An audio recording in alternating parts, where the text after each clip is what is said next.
राज्यातील काही जिल्ह्यांमध्ये आज जोरदार पावसाची शक्यता आहे. नमस्कार, तुम्ही पाहतात हवामान अंदाज आणि बातम्या फेसबुक पेज, यूट्यूब चॅनल. आज 28 जून सकाळचे 9:30 वाजलेत. पाहूया तिथे 24 तासात राज्यातील हवामान कसे राहील. सध्या जर पाहिलं तर शियर झोन जो आहे, तो साधारणतः उत्तर कोकणाच्या भागातून मराठवाड्याच्या दक्षिण भागापर्यंत अशा प्रकारे विस्तारलेला आहे. कमी उंचीवर हवेचं जोड क्षेत्र हे मध्य महाराष्ट्राच्या आसपासच्या भागांमधून गेले. विदर्भाकडे सुद्धा एक ट्रफ म्हणजे कमी दाबाचा पट्टा हा सक्रिय झालाय. त्यामुळे राज्यात बऱ्याच ठिकाणी वातावरण सक्रिय राहणार आहे आणि बऱ्याच ठिकाणी पावसाची शक्यता आहे. सकाळच्या सॅटेलाइट इमेजमध्ये दिसतंय की वाशिम आणि शेजारच्या यवतमाळच्या भागांमध्ये पावसाचे ढग आहेत आणि शेजारी हिंगोलीकडे सुद्धा पाऊस चालू आहे. तसेच सिंधुदुर्ग आणि गोव्याच्याही किनारपट्टीच्या भागांमध्ये पावसाचे ढग दिसत आहेत. राज्यात रात्री बऱ्याच ठिकाणी पावसाचा या ठिकाणी नोंदी झाल्यात. तुमच्याकडे पाऊस झाला असेल, नक्की कमेंट करून कळवा.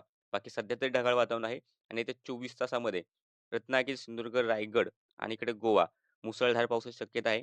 पुणे घाटमाथा, सातारा घाटमाथा, कोल्हापूर घाटमाथा मध्यम ते मुसळधार स्वरूपाचा पाऊस अपेक्षित आहे. मुंबई, ठाणे, पालघर खास करून किनारपट्टीचे भाग मध्यम ते जोरदार, अंतर्गत भागांमध्ये मध्यम पाऊस होण्याची शक्यता आहे. त्यानंतर अहिल्यानगर, पुणे, सातारा, सांगली, कोल्हापूरचे काही भाग, सोलापूर, धाराशिव, लातूर, नांदेड, छत्रपती संभाजीनगर, नाशिकचे मध्यापासून पूर्वेकडील भाग, नंदुरबार, धुळे, जळगावचे अति उत्तरेकडील भाग असतील. त्यानंतर इकडे विदर्भाकडे बुलढाणा, अकोला, अमरावती, वर्धा, नागपूर, भंडारा, गोंदिया, गडचिरोली, चंद्रपूर, यवतमाळ, वाशिम, मराठवाड्यात छत्रपती संभाजीनगर, जालना, बीड, धाराशिव, लातूर, नांदेड या ठिकाणी पावसाची शक्यता आहे. मेघगर्जनेचा पाऊस आहे. काही ठिकाणी ज्या ठिकाणी पडेल त्या ठिकाणी खूप जोरदार पाऊस होण्याची शक्यता आहे. पण काही भाग थोडेसे कोरडे राहण्याचा सुद्धा अंदाज आहे.